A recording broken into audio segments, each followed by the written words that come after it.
Hello and welcome back to your own YouTube channel Yashwani दी 1 to 1। आज इस वाली वीडियो में ब्रेक से शुरू होने वाले फ्रेजेस, इडियम्स और एक्सप्रेशंस की बात करते हैं। जब आपको कहना हो अचानक बातचीत या संबंध को तोड़ देना, तो इसके लिए आपने ब्रेकअप का इस्तेमाल सुना होगा। लेकिन इसके अलावा एक और फ्रेज भी है, वो है हमारा फ्रेज नंबर 31 या फिर फ्रेजल वर्ब नंबर 31 कह रहा हूं मैं, 38। तो है कौन सा वो? Break off. देखिए, जब कभी भी आप ब्रेक ऑफ का इस्तेमाल करते हैं तो फिर से ज्यादातर मतलब निकल कर वही आता है कि किसी से भी संबंध विच्छेद कर लेना, संबंध तोड़ देना या फिर बातचीत करना बंद कर देना। उदाहरण के तौर पे पहला स्टेटमेंट आता है, उन्होंने आपसी सहमति से अपनी सगाई तोड़ दी। They broke off their engagement by mutual consent. Consent का मतलब होता है सहमति होना।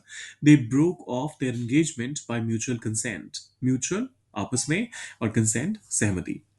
फिर आता है, बातचीत के बीच में वह अचानक चुप हो गया, बातचीत करनी बंद कर दी। He suddenly broke off in the middle of the conversation. He suddenly broke off in the middle of the conversation. फिर आता है, भारी हवा के कारण पेड़ की एक डाल टूटकर गिर गई। यहाँ पर भी एक तरह से देखें तो संबंध ही तो टूट रहा है। जो पेड़ का एक महत्वपूर्ण हिस्सा है वो टूटकर गिर रहा है, तो उसका संबंध ही तो खत्म हो गया उससे। A branch of the tree broke off due to strong wind. A branch of the tree broke off due to strong wind.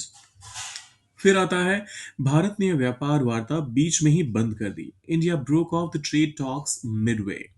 India broke off the trade talks midway. और ये आखिरी वाला है आप लोगों के लिए, तनाव के कारण वो अपने दोस्तों से अलग हो गया।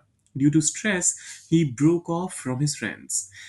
Due to stress he broke off from his friends. ये ध्यान दीजिएगा, संबंध टूटने की बात हो रही है तो हम यहाँ पर ब्रेक ऑफ के बाद फ्रॉम का इस्तेमाल कर रहे हैं, विथ का इस्तेमाल नहीं। कभी जुड़ने की बात होती है तो उसमें हम विथ का इस्तेमाल करते हैं। अब एक एग्जाम्पल आप सोचिए, डालिए उसे कमेंट बॉक्स में। और जाने से पहले सब्सक्राइब, लाइक और शेयर वो तो करना ही है, करके जाइएगा। मिलते हैं जल्दी।